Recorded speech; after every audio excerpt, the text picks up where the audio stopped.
Joining us now from Cebu is John Sitchon. Cebu is one of 6 provinces with voters exceeding 2 million. John, what's it like in Cebu right now? Well, it's really hectic right now, Maria. We're here at the Guadalupe Elementary School. They've got around 31,900 registered voters in just one barangay. In fact, based on Comelec's list, it's on one of the barangays had the highest number of voters in the country. And going back on Cebu being one of the most vote-populated provinces in the country, let's talk about that, because the breakdown on that's actually very interesting. Because if you're just looking at Cebu with its current 2.1 million registered voters based on Comelec's list, you combine that with the other major cities, chartered cities, Cebu City, which has over 720,000 voters. You've got Mandaue City with over 230,000 voters, and Lapu-Lapu City with over 270,000 voters. You have nearly 3.4 million registered voters in the Cebu province. So there's a lot of people coming in right now in this barangay alone, in Barangay Guadalupe. You have a lot of people coming in just as fast as they are coming out, and they're trying to keep a smooth flow. As early as 4:30 a.m., senior citizens and persons with disabilities and their families have been coming in to the Guadalupe Elementary School voting precinct to cast their votes, and of course to seek the assistance of the local Comelec paralegals and of course the aides that are here.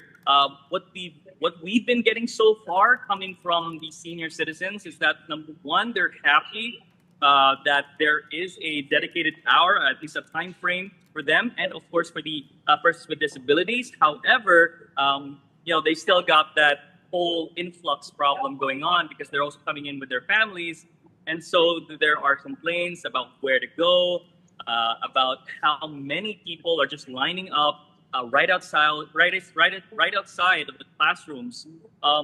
There's a little bit of confusion where to go, even though Comelec has already placed maps all over the place, and I'm pretty sure that's something that they can fix just with a step-by-step guide, which fortunately we do have on the Rappler website that we're sharing, and maybe that's something they're going to be sharing with their families as well.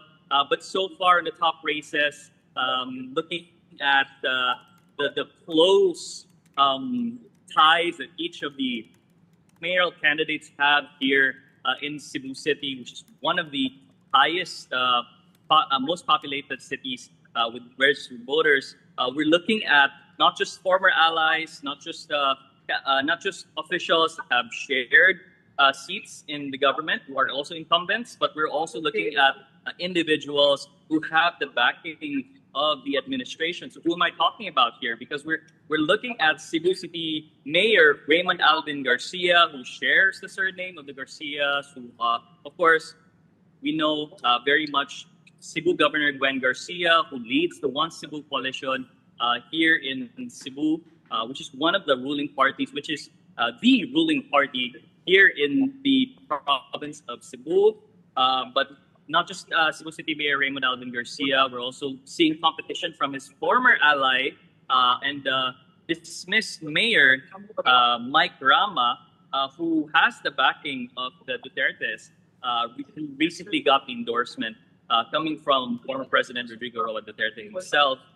You also have, if we're talking about people who are getting backing from very strong individuals, you also have former Customs Commissioner Yogi Ruiz, who has the backing of the Partido Federal ng Pilipinas, which is, of course, the Marxist Party.